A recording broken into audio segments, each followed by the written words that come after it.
We are here in Iceland. What a spectacular place it is. Such beauty and variety, such an amazing nature with these rugged mountains covered in snow and the steam of the clouds just over there, these grass fields and a river right behind me. What a place of beauty. What a place created by a loving God. What a place outstanding in this world. And I do believe there is no other place like that. You can see it very clearly here in Iceland, a place from construction to destruction. What does it mean? Well, things recently came into existence. And all of a sudden you see the force of nature driving into like a volcanic eruption. And as we traveled here, we saw these vast black fields where the steam came out, representing a catastrophic event.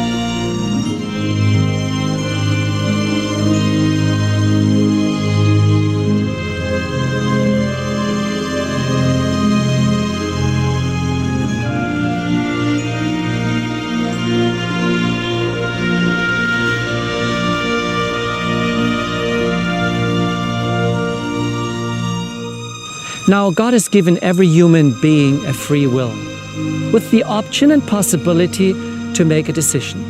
And we have decided to record a message of decision here in Iceland. We've asked Dr. Uoltър Feit to come to Iceland to travel with us to these remote places to record that very important message. And therefore, please listen to this message, the earth between light and darkness.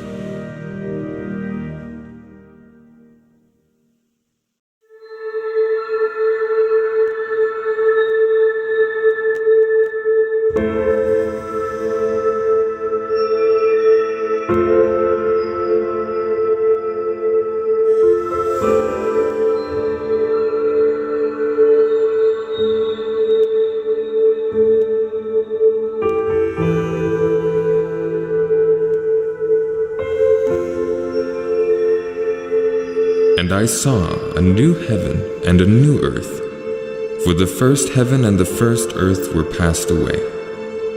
And God shall wipe away all tears from their eyes, and there shall be no more death, neither sorrow, nor crying, neither shall there be any more pain, for the former things are passed away.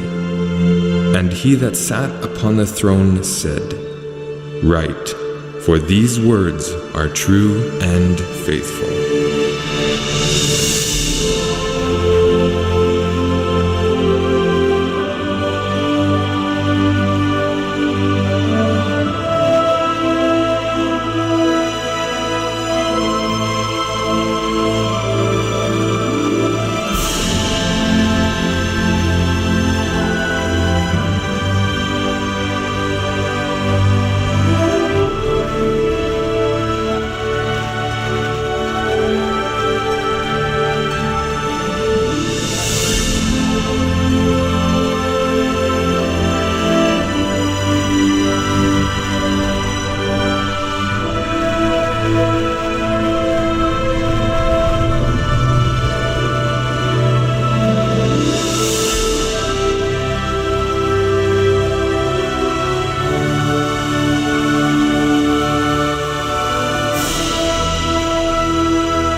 As I stand amidst these scenes of devastation and destruction, my mind goes back over the history of this planet, which has seen cycles of devastation and destruction.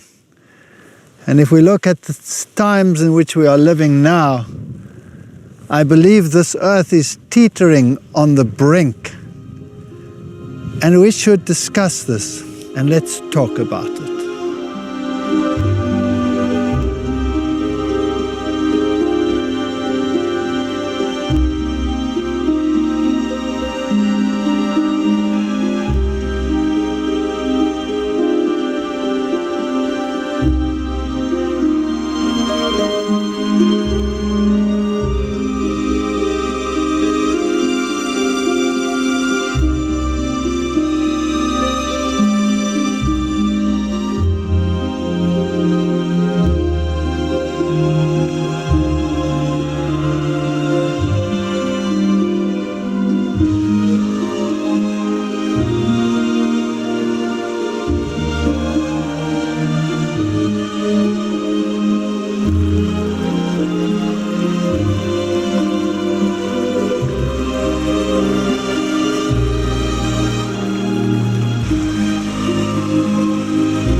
Behold, I make all things new. I will give unto him that is athirst of the fountain of the water of life freely. And he showed me a pure river of water of life, clear as crystal, proceeding out of the throne of God and of the Lamb.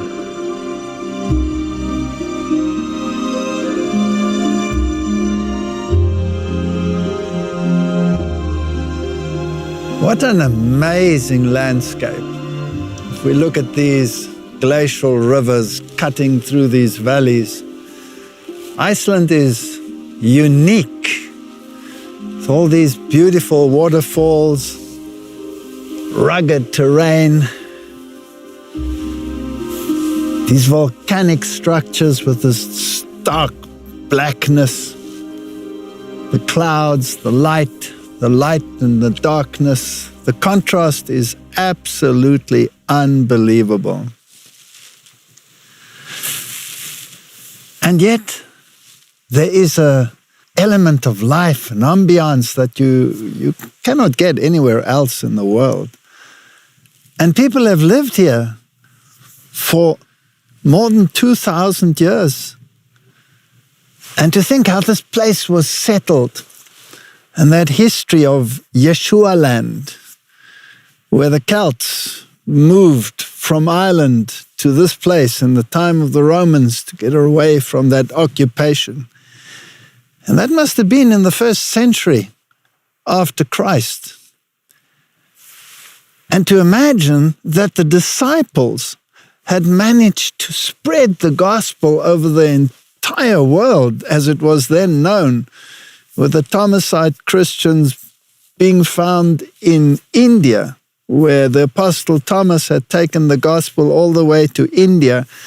And there are references of the disciples having worked their way all the way to China and their influence to Japan, and all that in their writing, and then to the other side across Europe, reaching many of the tribes and the peoples that was in Europe at that time, and the Celts.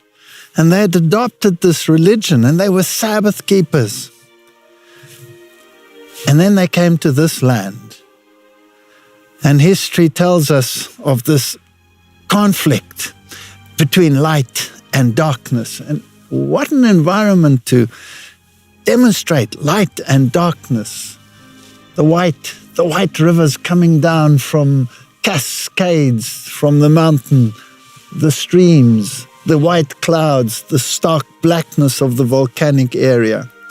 This battle has been raging ever since the time of the fall of man, and it is reaching a climax And very soon this conflict will become much more dramatic, and every single person will have to make a choice. Either we choose the light or we choose the darkness.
And there was war in heaven. Lucifer, the highest angel in heaven, had rebelled against the government of God. Lucifer, the most exalted cherub, highest amongst the angels, leader of the heavenly choir, had coveted the position of God. He wanted to place his throne higher than the angels. He wanted to sit in the north where the throne of God was. He wanted to take the place of the one who had spoken him into existence. And because God had created Lucifer as near as possible to himself, this is the character of God, his unselfishness coming to the fore in his creation. He reasoned that why should he have a secondary position to the Son of God, who was God in very essence, if he looked exactly the same, and if he had control over the heavenly angels? And why should the rules and the regulations and the laws of heaven apply to him? After all, he was an exalted angel. Surely he, in his own capacity, should be able to determine what is right and what is wrong. Why did he need a higher authority to command him in this matter? And jealousy came up into his heart because the Son of God was taken into the council of God, and he wondered, why was he not in this council? Why was he not included in the council? Why could he not sit on the throne together with God to determine what had to happen in the universe of God? Now, this rebellion didn't come overnight. This had been festering for weeks, months, years, decades, centuries, millennia. We do not know. He suppressed his feelings, but he insinuated them, placing doubt upon the character of God, asking the questions, did God really say? Asking the question, do you think that was fair? Do you think it is right that exalted beings such as us should be restricted by laws? Aren't we, in our own capacity, capable of deciding between right and wrong? Do we need a babysitter? These were the questions that he placed in the minds of the angels. And as they observed the conditions, and as they saw with their eyes that God received homage and worship, but their great leader did not receive the same homage and worship, they wondered, is there a selfish element towards God? Does he want worship purely for himself and doesn't want to share his glory? Is there a reason? Is he hiding something? And these ideas festered in the minds of the angelic host and eventually led to open warfare. And as this covetousness rose inside of him, he rebelled against the government of God, and there was war in heaven. And Michael, which means the one who is what God is, and his angels, and Lucifer with his angels fought. Lucifer and his angels were thrown out of heaven and banned to this desolate area. 1/3 of the angels, that's millions upon millions upon billions of angels, had sided with the great rebel. 2/3 had stuck to God. And there must have been uncertainty even amongst them, because the arguments that Satan had brought to the fore were convincing enough that 1/3 of the angels had sided with him.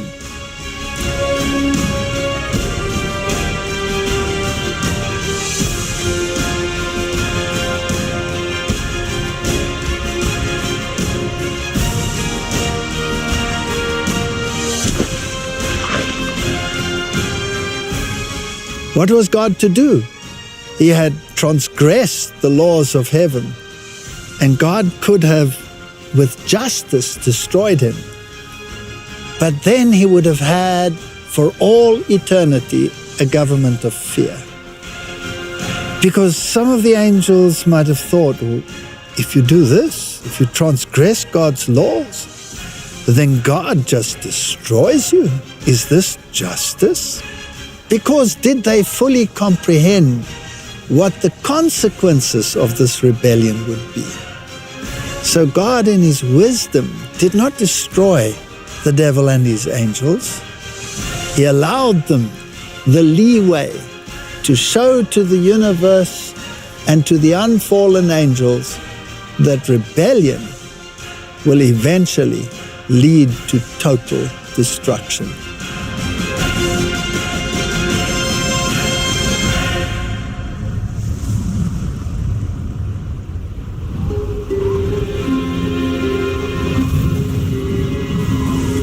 How art thou fallen from heaven, O Lucifer, son of the morning? How art thou cut down to the ground, which dost weaken the nations? For thou hast said in thine heart, I will ascend into heaven. I will exalt my throne above the stars of God. I will sit also upon the mount of the congregation in the sides of the north. I will ascend above the heights of the clouds. I will be like the Most High. The universe was split into two factions, two sides with no mediator. One side claiming one situation, the other claiming another. Who was to be the judge? Who would be neutral in this conflict? Every conflict, if it is to be resolved, requires a neutral arbitrator between the two parties. And so God, in his wisdom, decided to create a new creation, one with the capacity to choose, and one which would decide which of the two parties was the guilty and which one was the innocent.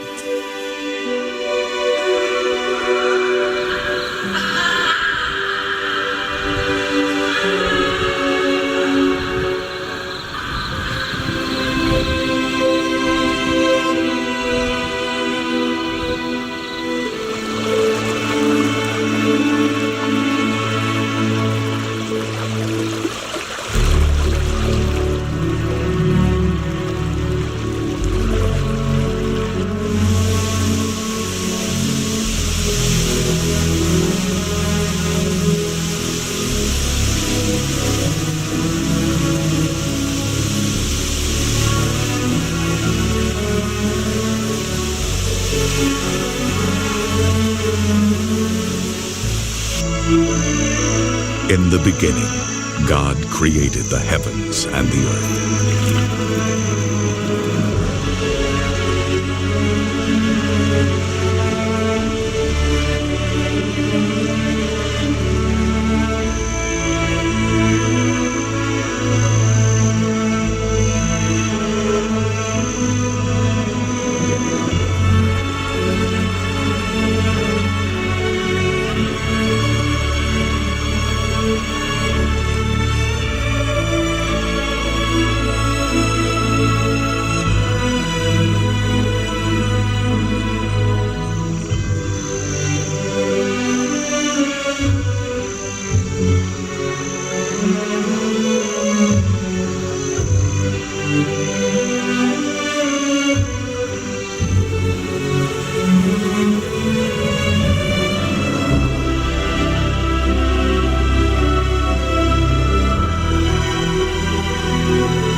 The Bible describes the creation week. And the Bible also says that he spoke and it stood fast. Can God really speak all this magnificence into existence by the word? Well, if you go to New Testament times, where the God of heaven became man and dwelt amongst men, and touched the leper, and leprosy disappeared. Where he spoke a word and a withered hand was restored to its original. When people that have been bent over with disease were cured instantly, where the blind were given sight within a moment. Doesn't that tell us that God has the capacity to speak, and it was so?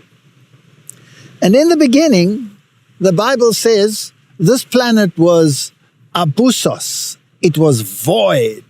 It was stark. There were elements of desolateness.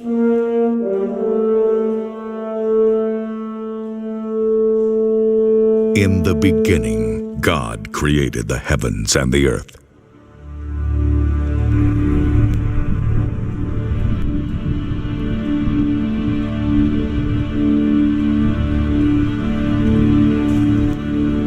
Now the earth was formless and empty. Darkness was over the surface of the deep, and the Spirit of God was hovering over the waters.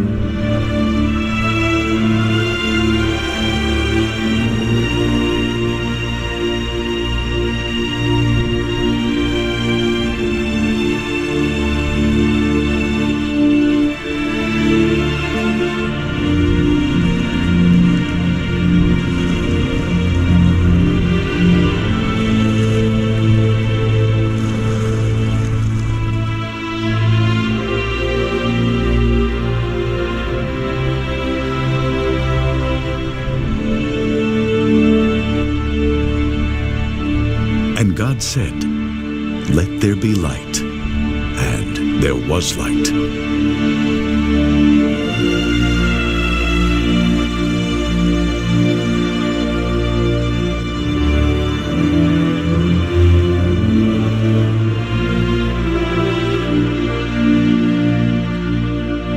God saw that the light was good, and he separated the light from the darkness.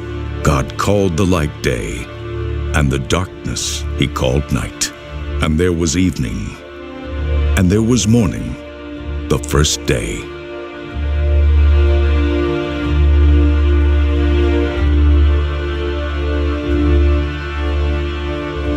And in the midst of this desolateness and darkness, God spoke, and he said, "Let there be light."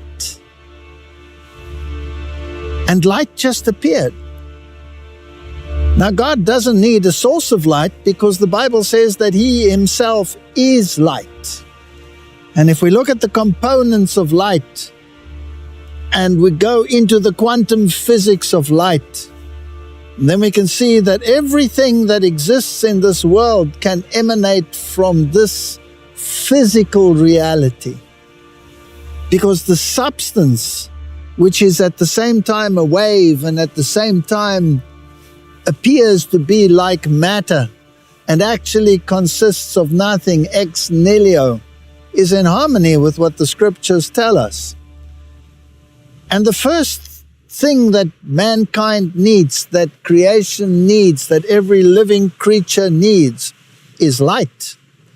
And then you have the receptors of light right here in front of us.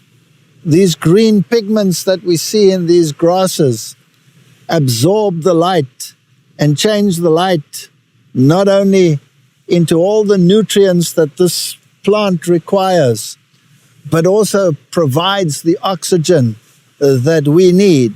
So there's this benevolence, this unselfishness in everything that has been created. And when God said, "Let there be light," He supplied the means for life to flourish. And the waters were there, and God's Spirit hovered over the waters. And this combination is a basic structure for what is needed for the very existence of life. And then God separated the light from the darkness. So God placed the light in the midst of the darkness.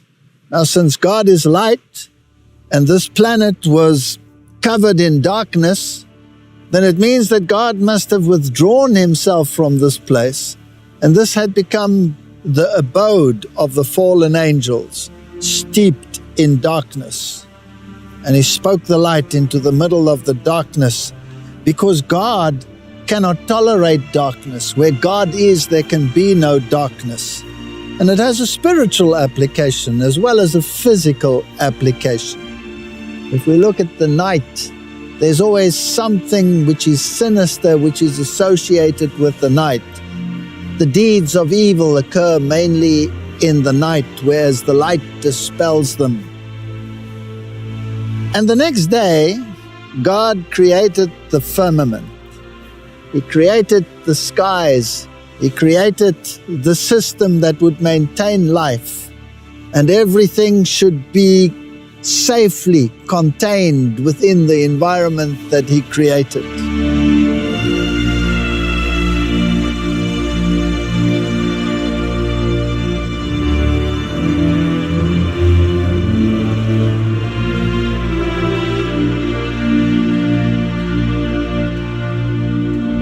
And then He spoke the solid ground into existence.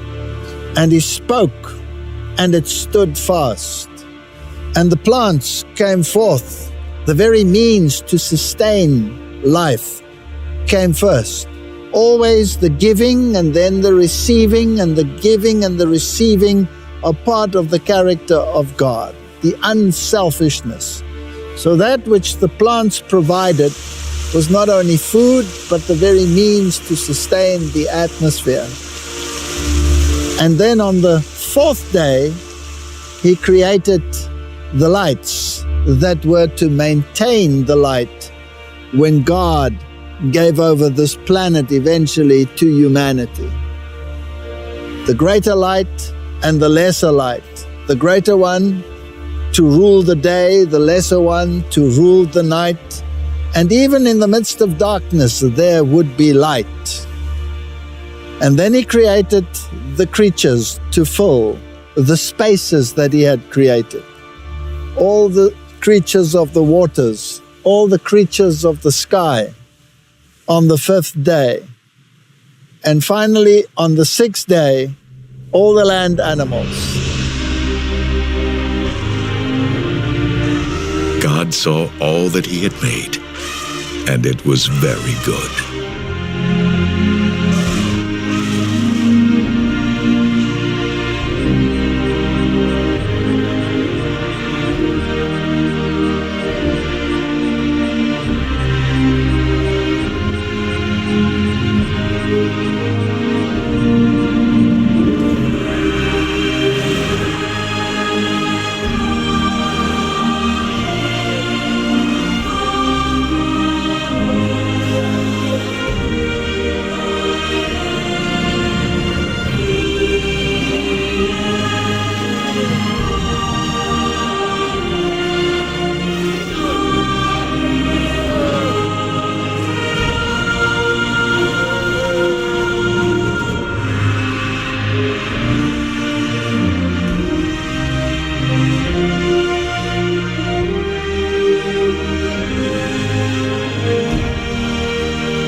And at the end of the sixth day, he personally became involved, not only through the word, but even the touch. It's interesting that when we go to the New Testament, we also have that element of touch. When a leper came along, he had to shout, "Unclean, unclean," and everybody fled from the leper's presence. But not so with Jesus. He approached the leper and he touched him. And in that touch there is life, and the leprosy fled. And so in the creation of man there was this personal touch. He formed man and he created him in his image. He first created the male aspect, and then when the male aspect arose from his creative capacity, he showed him the creation. And he made a covenant with him, and he gave him the dominions. And when Adam saw that he was alone, he longed for the companionship that he had seen was built into the animal kingdom. And God put him to sleep, and the scriptures tell us that he formed Eve.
Now, this is rather a fascinating concept, because the male has the X chromosome and the Y chromosome.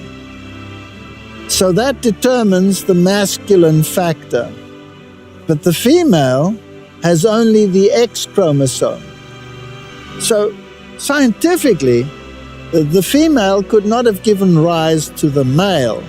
Only the male could have given rise to the female, because the male has both the X and the Y chromosome. And he had all the anatomical features that were required by the female as well. And just by the intricacy of the control of the genetic system, the various features of masculinity and femininity could be brought forth. Everything built in. They were designed to be a unit, to be one, to be like God the Father and God the Son in a mini cosmos. And they were to have a personal relationship. But there was a capacity for them to worship.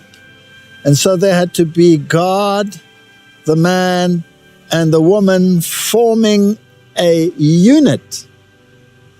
And through this, a lesson was to be given. And the question arises, why did God at this point create this new being, this being with freedom of choice, this being in the image of God? Why at this point in history did he choose to do so? Was it an afterthought? Was it a demonstration of his power to the fallen angels? Or was there a deeper meaning?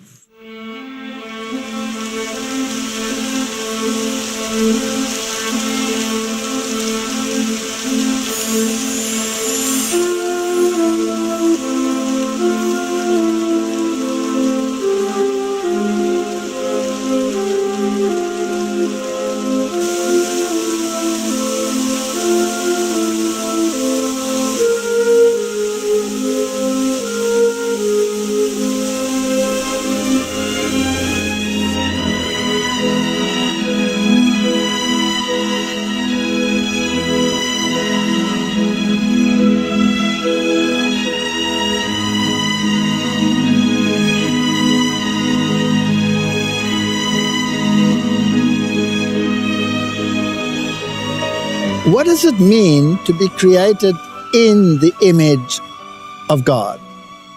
Well, an image is something that looks like the original. So the image of God can apply to the physical, but it can also apply to the spiritual, to the character. And it is probable that it was in its totality that both were present in that creation. So when man came forth in the image of God, he had an unfallen, noble character. And he also was in appearance like unto the Son of God. How do we know that? Because the Bible promises in the New Testament that when man is restored to the original beauty from which he came forth from the hand of God, that we will receive a body like unto his glorious body. So here was this magnificent being, far advanced in stature to anything that we see today, noble, and a character which reflected the unselfish benevolence of God. And this also required the fact that he was in the image of God. It also required that he had the capacity to choose, that he had freedom of choice. Because love can never be compelled. Love can only be exhibited and earned if it comes from free choice. After all, what is the use if someone is programmed to love you? That love is of no value. But if someone loves you by choice, then there is value to that love. So the Bible also tells us, besides the fact that God is light, God is also love. And these aspects were challenged by the fallen angels. They said that God could not be a God of benevolence, a God of kindness, a God of love, and then be so harsh as to exclude them from his realm. Then he was just a wrathful deity, exhibiting only justice, but not benevolence and love and forgiveness and kindness. And this was the dilemma. And this dilemma could be solved in this new creation. There's one other aspect. Why did he create them male and female? To no other creation had he ever granted such a privilege. The Bible tells us that the angels of heaven do not procreate. So here he had created, as it were, a mini cosmos, a realm like heaven. And he handed it over to man and gave him dominion over this realm. This must have irked Lucifer beyond our wildest expectations. And not only that, here was a being that would share in the creative capacity of God. Here was a being that would bring forth life And there were lessons to be learned in that. Because if you are responsible for the life that you bring forth, then you will set rules and regulations and boundaries to protect that life, to keep that life in harmony with its environment. If you break that rule, then you have discord, unhappiness, disharmony, destruction.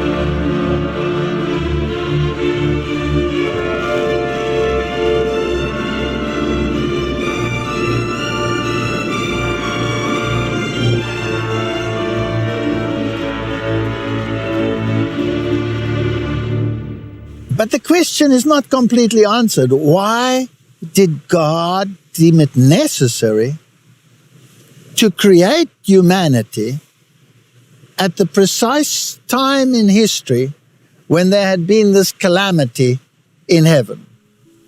You see, there were two parties. The one party was God and his angels, and Lucifer and his angels. Two parties. But where was the judge? Where was the mediator? Where was the jury to decide who was responsible for this calamity? And this is where God, in his ingenuity, grabs hold of the situation and solves the problem in a most amazing way. You see, a jury has to be impartial. A jury should not be family of those that it has to adjudicate between. And so God, in his wisdom, created a new order that had not known God before and had not known the other side before. And here was an independent jury that could decide as to which of the two had a right representation and which of the two had a false representation. And so mankind was basically created to be that deciding factor. The Bible says, do you not know that you will judge angels? Do you not know that you will sit on the judgment seat together with God? And in the course of history, there have been decisions on both sides of the case. But eventually, God's character will be vindicated, and the jury will testify to that fact.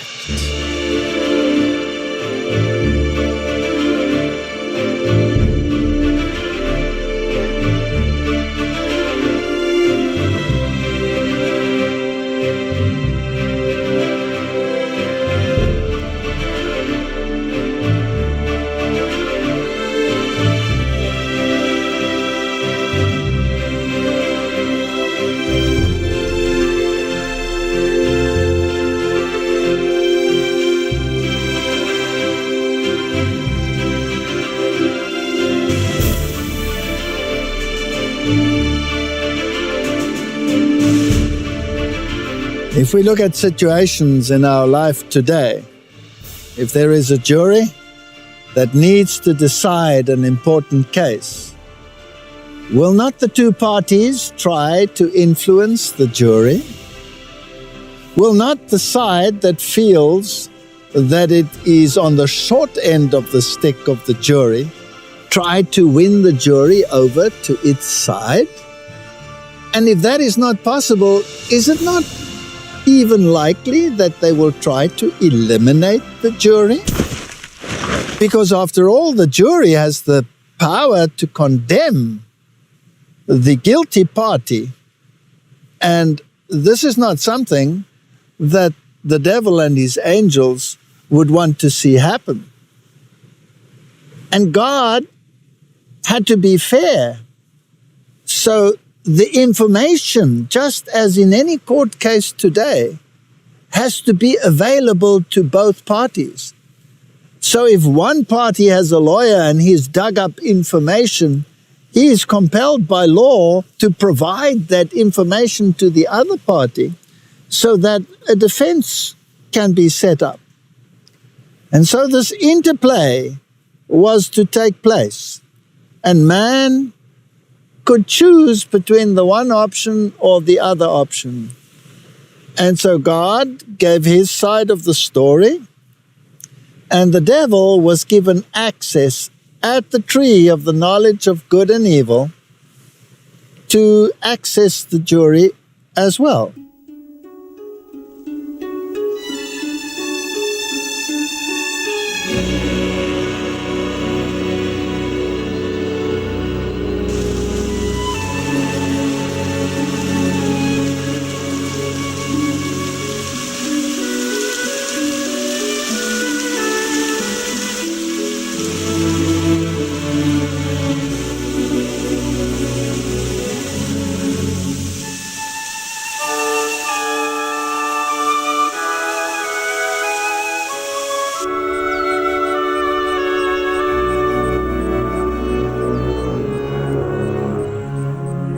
And what if he could get the jury to side with him?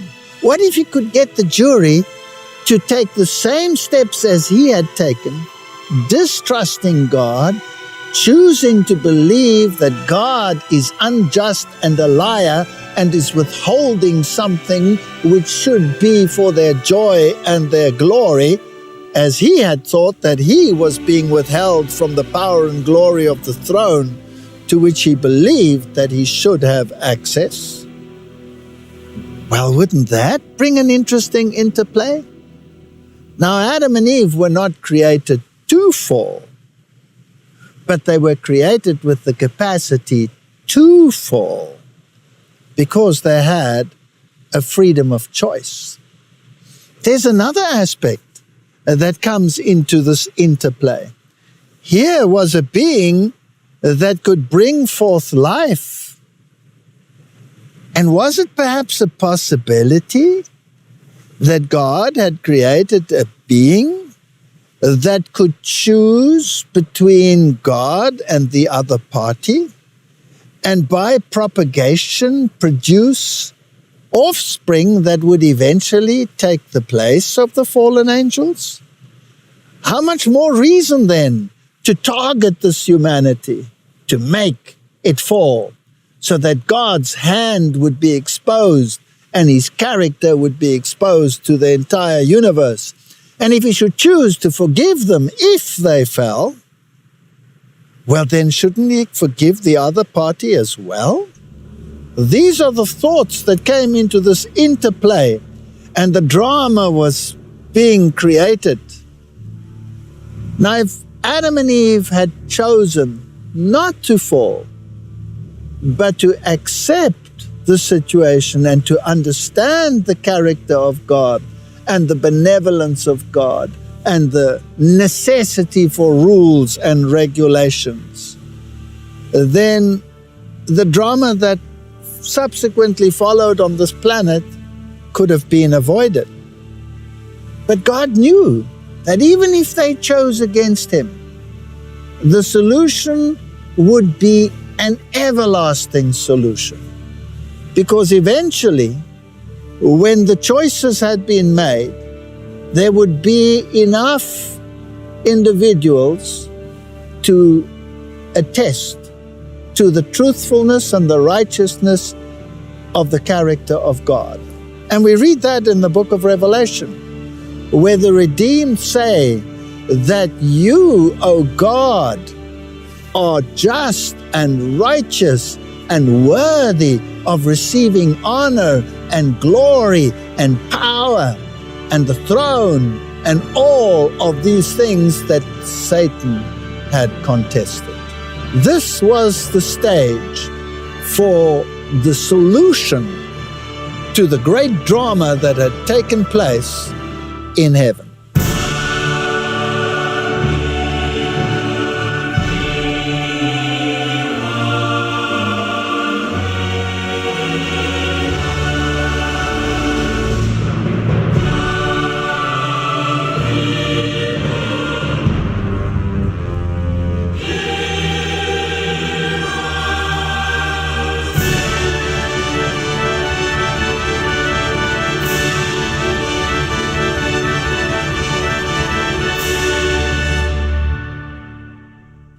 When Adam came forth from the hand of God, when he opened his eyes for the first time, what did he behold?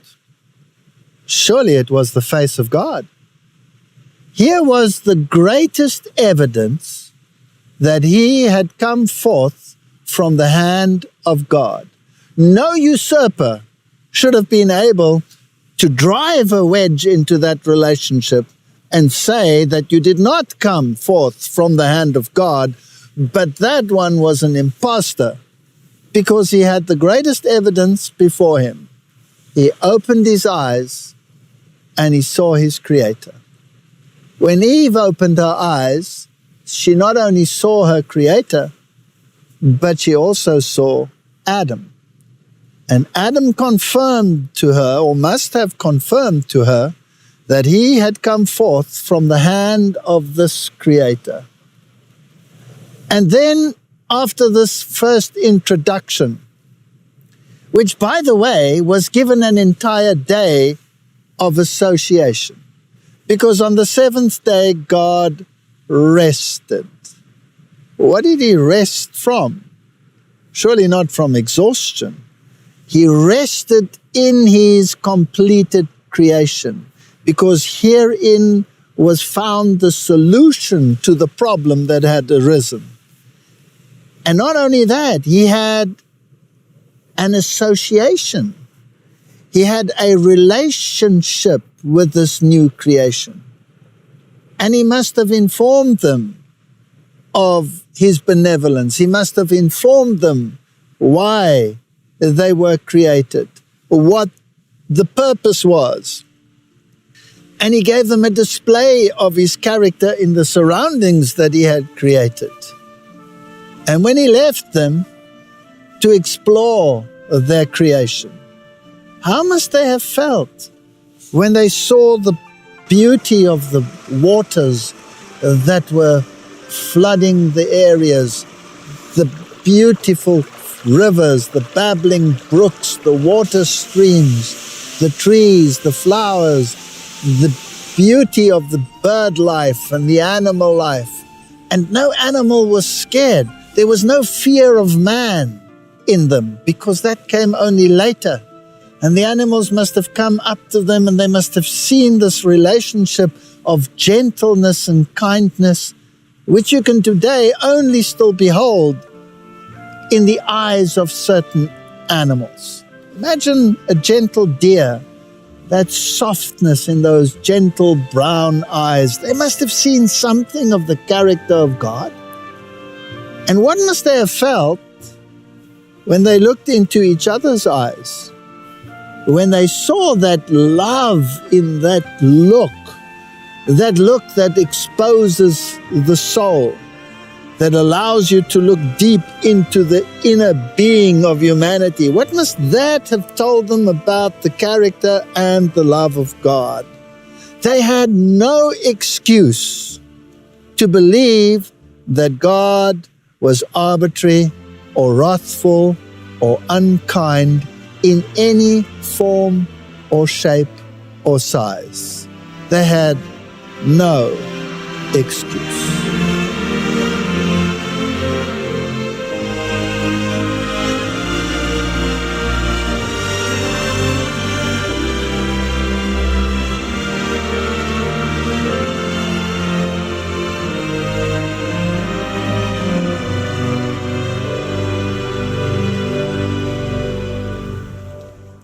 As he watched the pair in their innocence, he must have trembled, because here was God's answer to his rebellion. And if this new creation should choose God's side, then his fate would be sealed. And so he was determined to bring them to his side. How would he do it? He must have had plenty of practice in heaven as he insinuated his ideas to the angels before it came to open warfare. And so he devised the plan, and he thought that he would surely overcome them. But while they were bonding together, it was difficult to drive a wedge between them because love was his greatest obstacle. But when he saw the opportunity that they had separated and that he could work with the woman alone, and after all, the woman was created as a helpmeet, she was the one whom he could perhaps, with his cunning, overpower. He saw his opportunity and he took it.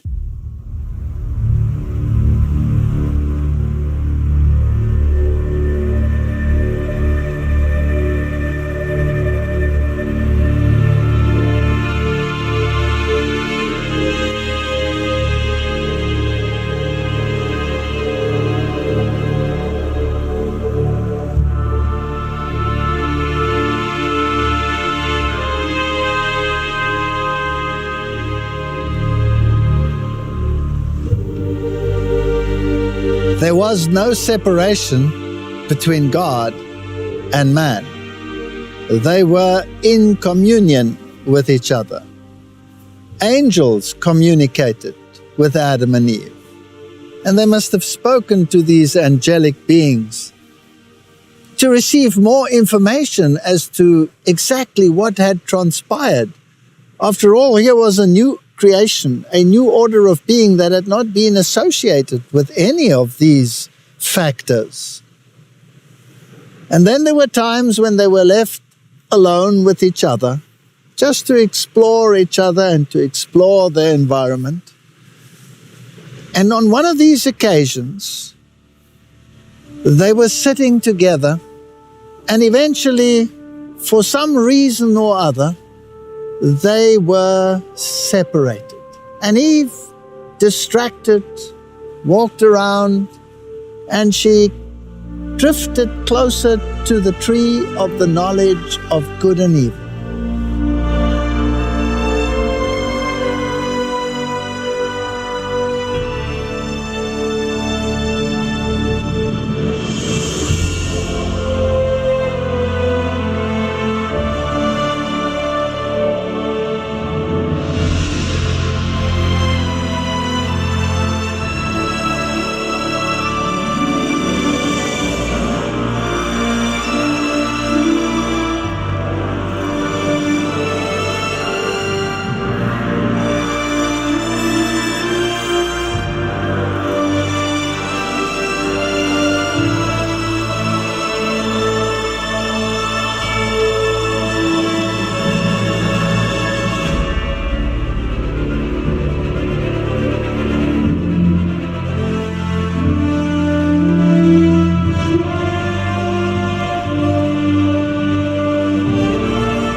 And she remembered the tree. And when she saw it in the corner of her eye, she was attracted and wanted to know what was the issue around this tree of the knowledge of good and evil. And she cautiously approached it, and there in the tree was the serpent. It was an unfallen creature. It must have been spectacular.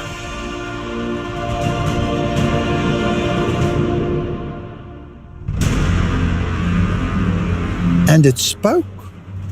And she was taken aback because no other creature on earth had spoken to her before, other than the angels and God.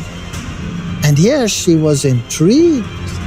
And she wondered, where did this capacity to speak come from? And who knows, perhaps he was holding one of the fruits.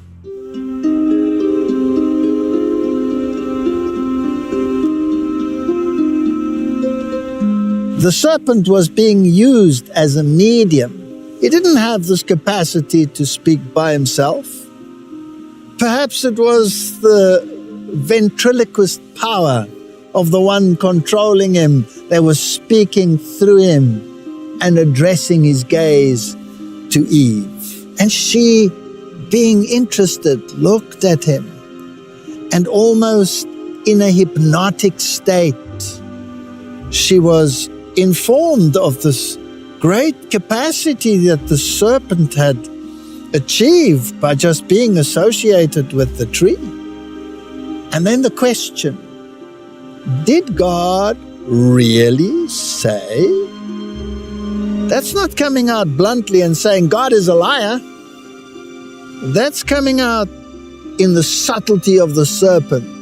Did God really say? Just questioning whether God had perhaps withheld something from her. Did he really say that if you eat of this forbidden fruit, you will die? You will surely not die. Because Eve said, yes, God had said that the day we eat of it and the day we touch it, we shall surely die. And his reply was, you will surely not die. The day that you eat of it, you will become like God, and you will be able by yourself to determine what is right and what is wrong, to determine between good and evil. You will have the capacities that God is withholding from you. This God is a deceptive God that has introduced himself to you. He is a usurper. He is a liar. He is withholding that power to which you are capable within yourself, being a glorious being as you are. And intrigued by the possibility of hidden knowledge, hidden powers that had been kept from her, Eve was tempted. And he must have held out the fruit and said, partake and see for yourself. Look at me, I'm alive. Nothing happened to me by being associated with the tree. And she took the fruit because she had distrusted the word of God. Was something being withheld? Was there something that she could aspire to that God was not willing to share with her? And in that touch lies the history of the suffering of this planet.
all heaven must have been watching, because here was the opportunity for the other party to approach the jury. Would they take the bait or would they resist? Heaven was watching. There must have been an awesome silence. And when her hand reached out and took the fruit,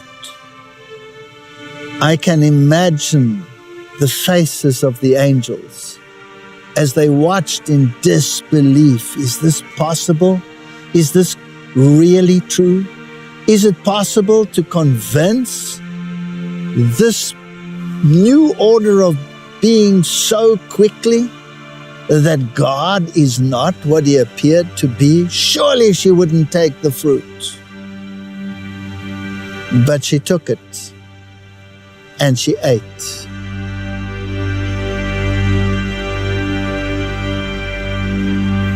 And the result was that humanity in totality fell.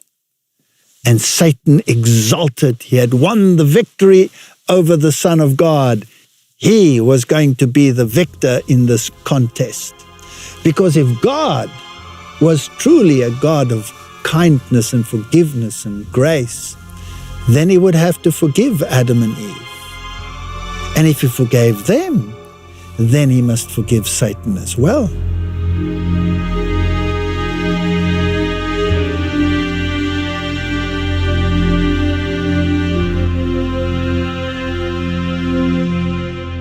And when she returned to Adam's side, he saw there was something different.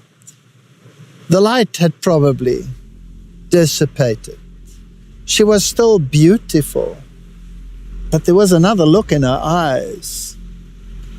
And he asked her, "Did you partake of the fruit?" And she said, "Yes, it will give you great knowledge and great power." And imagine the feelings he must have had. He now not only had to choose between God and Satan, he now had the additional choice of choosing between God and life and his beloved Eve.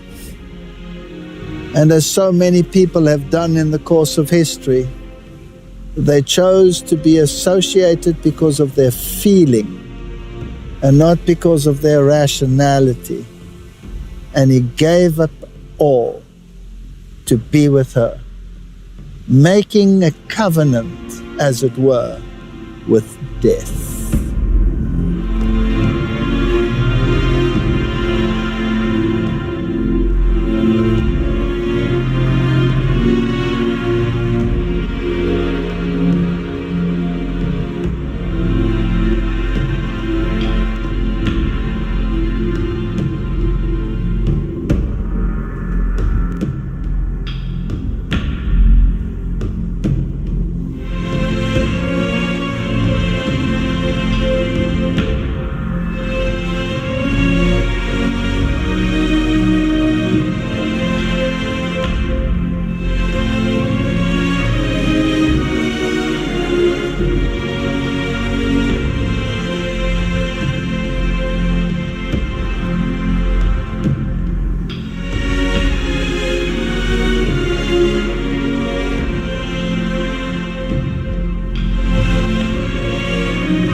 And God came with a very specific solution, a very specific promise.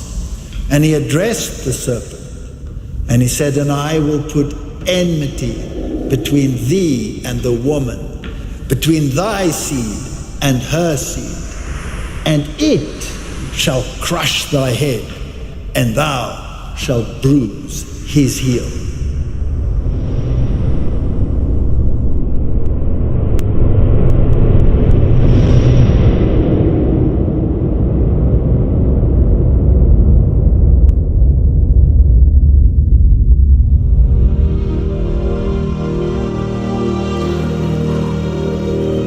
Look at these worlds. What you see is the creative power of God. And these amazing vast landscapes here in Iceland and everywhere on this planet are a witness to God's love for humanity. You have just seen the earth between light and darkness. I'm very sure many questions were raised and might not be fully answered yet. Beyond this tragic rebellion which has taken place in heaven and led to the fall also of Adam and Eve, there is a wonderful hope. God has given a promise to crush the head of the serpent, and that promise was fulfilled, for God loved the world so much that He gave His one and only Son. Anyone who believes in Him will not die, but will have eternal life. Which means that every human being can make this decision to follow God. For God did not send His Son into the world to judge the world. He sent His Son to save the world through Him. You can also make this decision to follow our Creator and Redeemer Jesus Christ. Eternity is waiting for you.